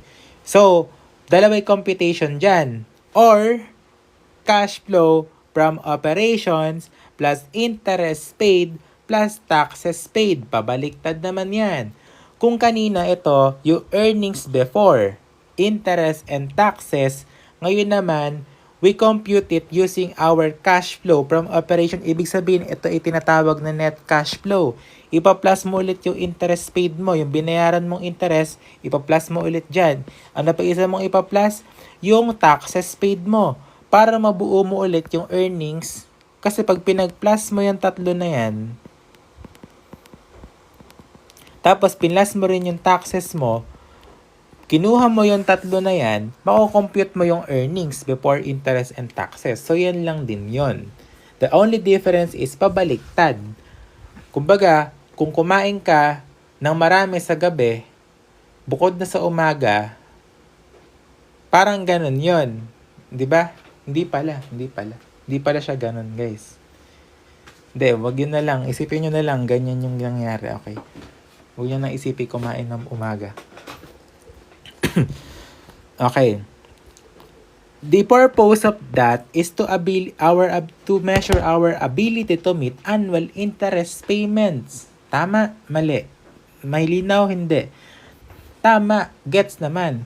Kasi you are computing for how much can your earnings before interest and taxes can cover the interest expense that you have on that year. Malinaw? Dapat tinatanim mo sa isip mo yan. Hindi pwede hindi. Okay? So, letter E natin is called margin. Okay? So, margin. When we are computing for margin, it means we are computing for the difference. Ngayon, yung difference na yan is not computed sa negative or positive. It is computed on the point system. Ano yan? When we are computing for gross margin, we use our net sales as our denominator. Why do we use net sales as our denominator? Kasi sa margin, we are computing for the net sales, di ba? Our concern is the net sales. Net sales will be the basis. Net sales base. Bakit? Kasi, example, we compute for GP margin or gross profit margin. It means, ilang percentage ng net sales yung gross profit. Okay? Let's say na ganito. Wait lang, meron ba akong picture dito? Baka may picture ako dito ng net sales eh. Ayan, meron guys. May picture ako, isend ko. Wait. Gising ba kayo? Baka naman inaanto kayo sa pag-discuss ko, hindi naman. Pag inaanto kayo, birahin ko kayo sa isa yan. Okay. That image. And then, file. Hoy, inaantok ba kayo? Huwag kayo muna antokin ha. Pagtiisan nyo muna ako. Para sa inyo to guys. Grabe. I'm doing this not just for myself. I'm doing this for you. Sabog na. Wait lang.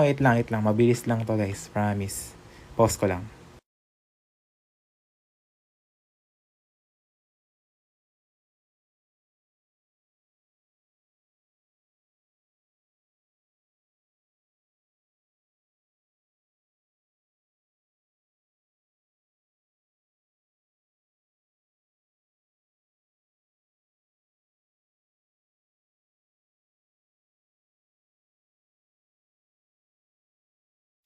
Okay. Andito na ulit ako. So, when we are computing for margin, our base will be the net sales, diba? You see the consistency here? It means the margin is focused on the net sales on the income statement. So, when we compute for gross profit margin, we are computing for how much percentage yung gross margin and gross profit natin against our net sales, okay? So, when we divide this, 40,000 divided by 100,000, 40K divided by 100K, you will get 40%. So, yung gross profit margin mo is 40%. Kung ibang tao, yan yung tinatarget nila. Kasi may mga business na, our target gross profit is 30%. So, kung 40% nakuha mo, mabuti ba yun? Mas mabuti kasi mas mataas yung gross profit mo nakuha na margin kaysa sa estimated mo. Tama?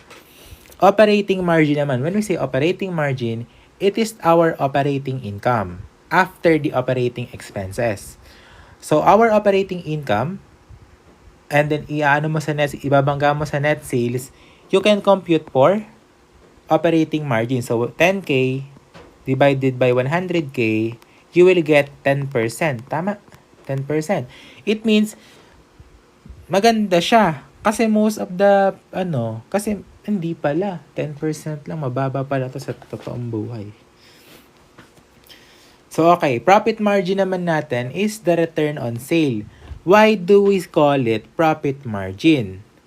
Kasi, profit margin siya kasi you less all the things. It is the earnings after interest and after taxes.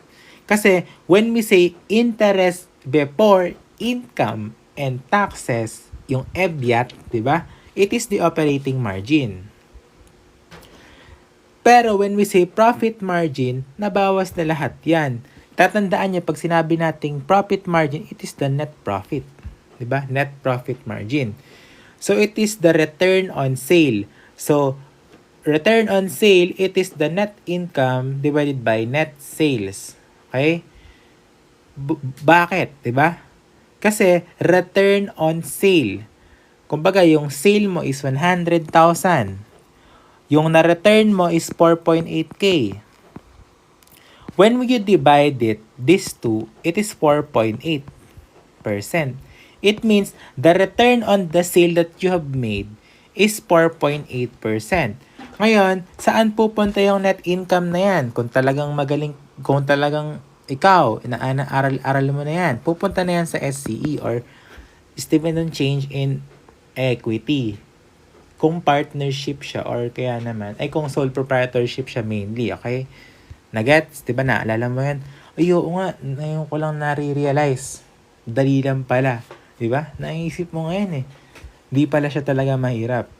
Mahirap lang siya kasi madami. Pero kapag may na-explain sa'yo ng maayos, hindi siya mahirap pala. Tama? Hoy, nag-comment kayo nung makita ko naman kung nandiyan pa kayo. Yung 8 pa kayo dyan, no? Naninipa ako kapag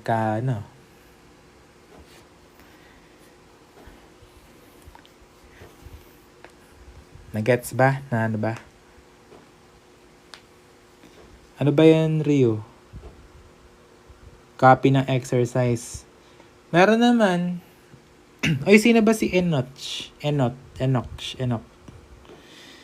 Kwek, buldak, carbonara, kikim, squidball, shawarma, pork, adobo, repolyo, onion, steak, garlic, parmesan. Ang dami naman yan. Enoch. Uy, Sigma boy. Sigma. Skibidi Sigma. Riz. Okay, letter F natin, it is called returns. So when we say returns, first we have to know the return on sales. Return on sales is diba net income equals to the net or divided by net sales. Why do we compute for the return on sales? Kasi we are computing return on sale, gaano yung bumalik sa sales natin. Kasi we are computing kung gaano yung naging net income natin, ilang percent yung net income natin compared sa net sales na meron na ibenta natin. Okay? So, yun.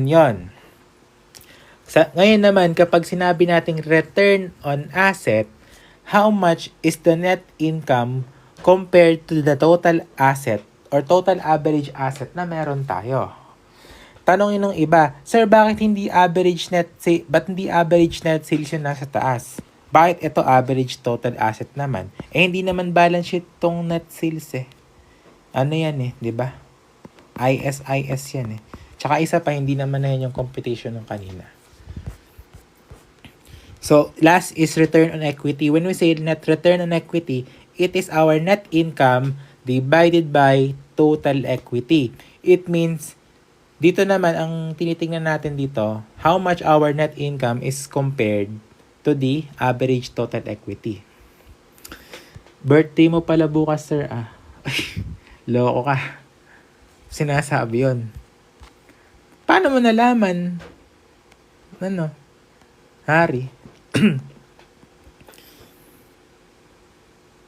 Paano nyo nalaman? Stig yun. Okay, by the way, anyways, return on asset, when we compute for it, we are diba? Sa problems kasi, it is called return on invested capital. Ang ginagamit natin is EBIT, diba? EBIT is earnings before income, earnings before interest and taxes. Ngayon, yung EBIT natin, i-divide mo sa total average asset. Average total asset rather. So this will be the computation. Pero when you say return on asset, magkaiba yan sa return on invested capital. Kasi yung return on asset, ang computation niya, net income less or rather average total asset. Ngayon kung kanina nakinig ka, okay? Ikaw, nakinig ka ba? Kung nakinig ka kanina, alam mo na yung computation ng net income. Yung net income, EBIT, tama. EBIT rather. Ay, no. EBIT is after taxes, di ba? So, kapag sinabi nating EBIT or EBIT, it is the earnings before income taxes. So, how much is your earnings before income taxes or operating income? Dito, 10K. Bago mo ibawas yung interest and taxes. O, taxes to. Ngayon, what will be the basis of tax rate? Earnings after taxes net income, di ba? Yeah. Ngayon, what will be your earnings before what will be your tax basis kapag kino-compute natin yung dalawa? Kasi dito magkaiba eh. Dito, tandaan nyo, kapag walang interest, ang magiging basis ng tax mo is yung operating income. Kasi ito yun eh. Ngayon, kapag ang nangyari naman is kapag meron kang interest expense, ang magiging base ng taxes mo is your earnings before taxes. 'Di ba? Yung EBT. Kaya 8K. Dito kasi ang naging base ng tax is 10K. Kaya kung makikita nyo, 10K multiply by 40%, 4K. Dito naman, ang naging basis is yung 8K kasi 40% multiply by 8K multiply by 40% is 3,200. So, it means, gross profit yung basis mo. Oh, no. Earnings po, ang basis mo kapag ang meron ka interest is, ang maging base mo is EBT, earnings before taxes. Okay? Kapag naman wala, ang magiging mo is, wait lang.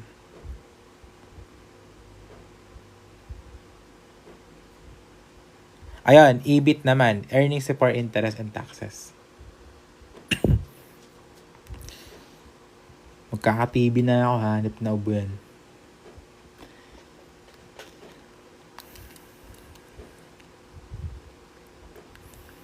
Okay, last will be the return on equity. The return on equity focuses on the net income total or divided by average total equity. So, why do we compute for that? Because it has 3. Okay? Meron siyang 3 components.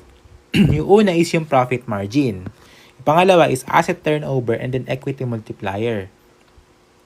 Ngayon, kaya ang naging computation ng return on equity is itong dalawa na to, instead na itong tatlo na yan, pinagsama-sama. Kasi we take those out kasi may magkakatulad. Magkakatulad siya. O, di ba? Sales. O, katulad niyan. Tanggalin mo. Average total asset. Tanggalin mo yan. Kasi those 3, the profit margin, asset turnover ratio, equity multiplier, adds up to DuPont formula. The DuPont formula is the computation for how much the company is managing its asset, its operation, its investment, and its liability. How much it covers its liability. So therefore, when we're computing for return on equity, we will use net income and then divided by average total equity. We will not use these things na isa-isa pa, multiply mo pa. Yun din naman yung lalabas na result. So, ayan, yung last natin is tinatawag na market values. Market values is based sa, mostly ito guys is sa intact, ito is past number 33. Yung past number 33, directs to the earnings per share na topic. Earnings per share natin is net income for common shares divided by average number of common shares outstanding. So, our basis or our computation to compute for net income for common shares is net income less preferred dividends. Kasi yun yung una nating ibibigay, diba? And then, divided by average number of common shares outstanding, its computation will be beginning and ending divided by 2. Diba? Beginning common shares outstanding plus ending common shares outstanding divided by 2. Yun yung earnings per share. Okay? Ayun yung average number of sales outstanding. So, let's say na ganito. You will compute for earnings per share ng isang company. Ngayon, yung net income niya, 500K. Ngayon, meron siyang prepaid shares na 150k. So, its net income for common shares is 350k. Ngayon, i-divide mo yan saan? Yung average share of na common shares outstanding mo nung una is 10k. Nung dulo is 12k. So, 12k, 22k, divided by 2, 11k. So, how much will be the earnings per share nung company mo? So, gagawin mo lang, kaya nga, lagay nyo yung sagot, 350k divided by 11k.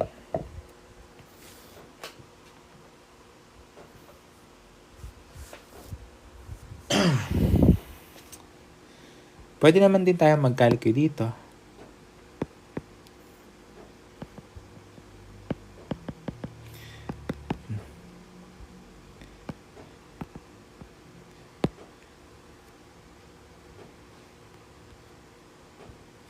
Ilan siya? 31.81.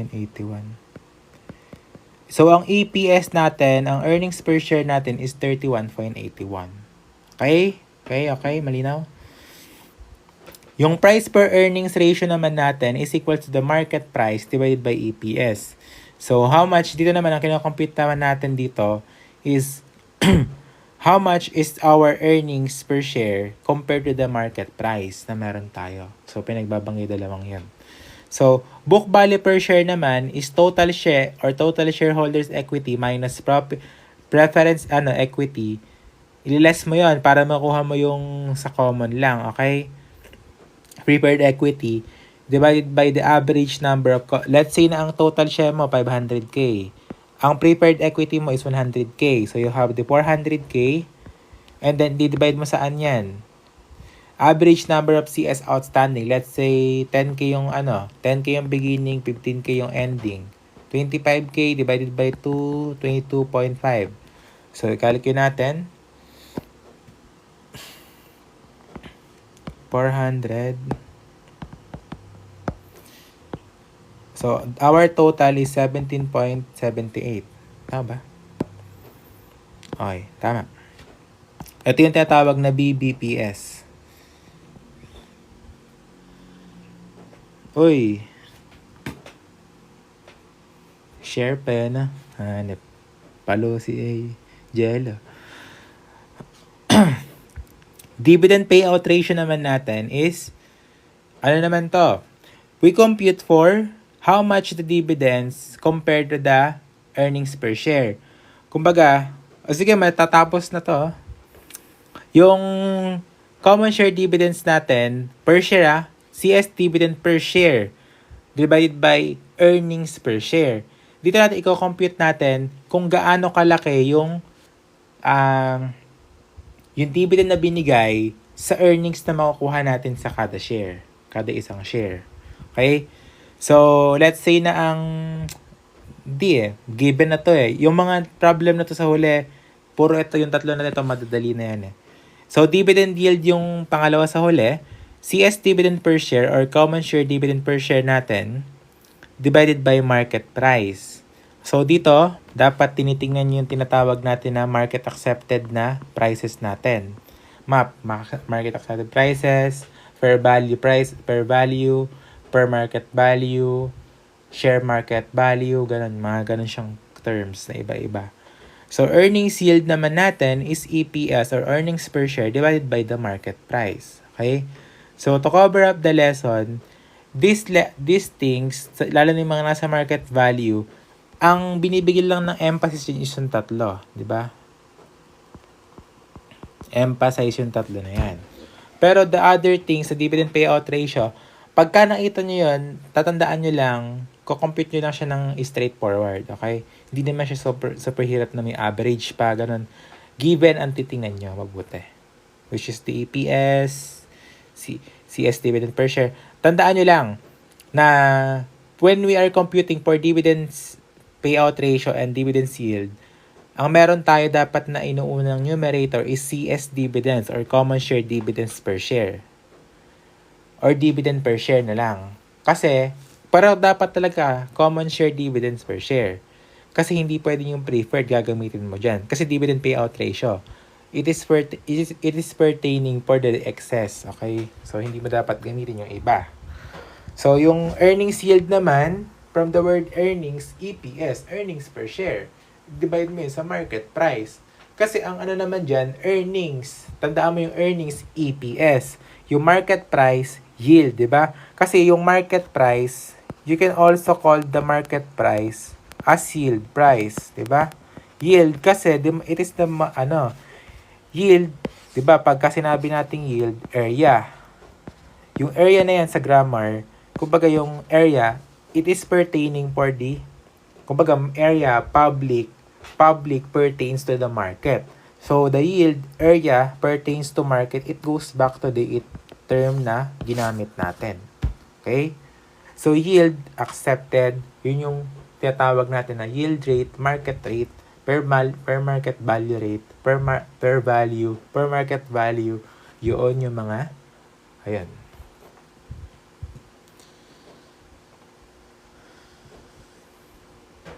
Okay? Malinaw. Yung sa mga nasa live. Tapos na tayo. Yun lang yan. So, ang oras nating kinain ay 2 hours halos. Pero natapos natin yung FS analysis doon. Dapat ma-proud kayo sa na-achieve nyo today.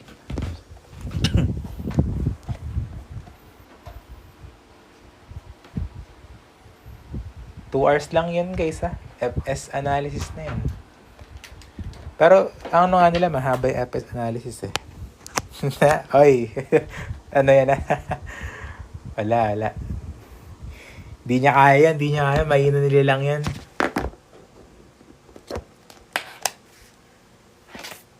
Hindi kaya ni ano yan. Legit, di niya kaya.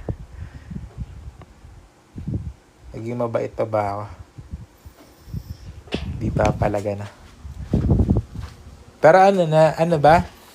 Hindi ko naman goal dito na matuto kayo ng isang video lang eh. Nang matuto kayo ng lahat eh. Pero may nagets naman kayo. Ikaw, pink na po. May natutuhan ka ba? Pink na po. Yes, sir. Mainam yan. Ang pag-aaral ay walang makakaagaw sa inyo. Ako siguro pag inagaw ko yung utak nyo. Alam niyo ba na kaya rin ako nag-aaral-aral ng ganito. Kasi feeling ko feeling ko yun, mas alam ko siya kapag inaano ko sa inyo, kapag dinidiscuss ko sa inyo. Sino si Jellica? Hello, Jellica. Hello sa inyong lahat. Sino yung mga andito? Ayan. Hulaan mo kung sino ako. Wait lang. Ay, Angelica. Ba't naligaw ka? Uy, 12:36 na, Angelica. Wala ba yung pasok bukas? Ay, nakilala ko na agad kahit bata yung picture. Picture pa lang, naririnig ko na yung tawa eh.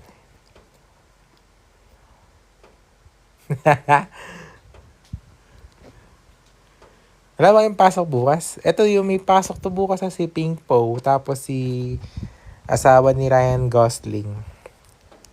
Wala sir, nag-review ako tax break time.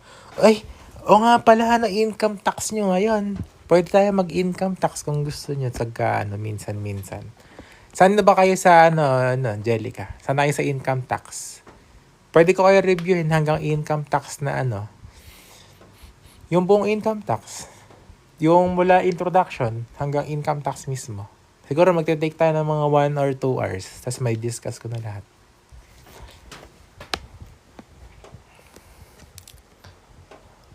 Ay, may natutuhan naman na yata yan eh. May natutuhan naman yata mga tropa natin na. Ay, pwede ko pala i-like yung live ko. Nanggigil na. Okay na guys. Salamat sa mga nanood. Salamat sa mga sumama hanggang 12. Kaya ako nagla-live. Ay, FIT, final tax. 20% on winnings. Ganun. Kapag ka, pala ko nga si Angelica. Kapag ka winnings, di ba, sa Lotto, 20%, ganun. Pag below 10,000 sa mga winnings sa walang tax. Kapag NRA, NETV. Oh, NETV. Kapag, generally ganyan yung recognition kapag ka merong non-resident alien na dumating sa Pilipinas.